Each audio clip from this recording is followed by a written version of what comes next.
சாட்சி உள்ள வாழ்க்கை எதற்கு என்று சொன்னால் பரலோகத்தை சுதந்திரிப்பதற்கு.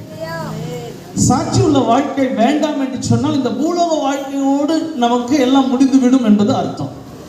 ஆனால் சாட்சி உள்ள வாழ்க்கையும் பரிசுத்த வாழ்க்கையும் பரலோகத்தை சுதந்திரிப்பதற்காக கர்த்தர் இந்த பூலோகத்தில் ஏற்படுத்தி கொடுத்த காரியம்.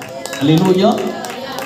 இப்ப ஆண்டவர்னு ஒருத்தர் இல்லைன்னா நம்ம பயப்பட தேவையில்லை, நடுங்க தேவையில்லை. சோத்திரம். அவருடைய வசனம்னு ஒன்று இல்லாமல் இருந்திருந்தா அதை கடைபிடிக்க தேவையில்லை. யார் எப்படி வாழணும்னு கூட தெரியாது. ரைட்டு தானே? இந்த உலகத்தில் யார் எப்படி வேணாலும் வாழலாம் அப்படிங்கிற ஒரு கட்டத்துக்கு வந்துடுவாங்க. வேத புஸ்தகம் மாத்திரம்தான் அந்த காலத்திலையும் ஒழுங்கை போதித்தது, இந்த காலத்திலையும் ஒழுங்கை போதிக்கிறது. ஒரு அலிலியை சொல்லுங்க பார்க்கலாம்.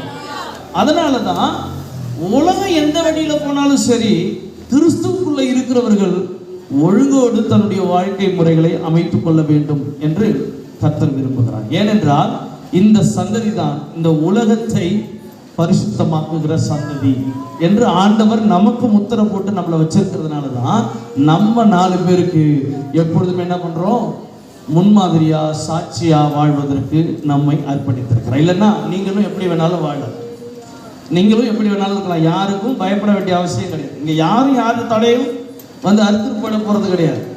சோத்திரம். நீ எப்படி வேணாலும் வாழலாம், உனக்கு அதுக்கு உரிமை இருக்கு. ஆனால் இப்படி வாழ்ந்தால்தான் என்னுடைய வாழ்க்கை நல்லா இருக்கும் என்பதை யார் அறிந்து கொள்கிறார்களோ அவர்களுக்கு தான் பெருத்த ஒரு ஆசீர்வாதத்தையும் சமாதானத்தையும் சந்தோஷத்தையும் கர்த்தர் வைத்திருக்கிறார். அல்லேலூயா.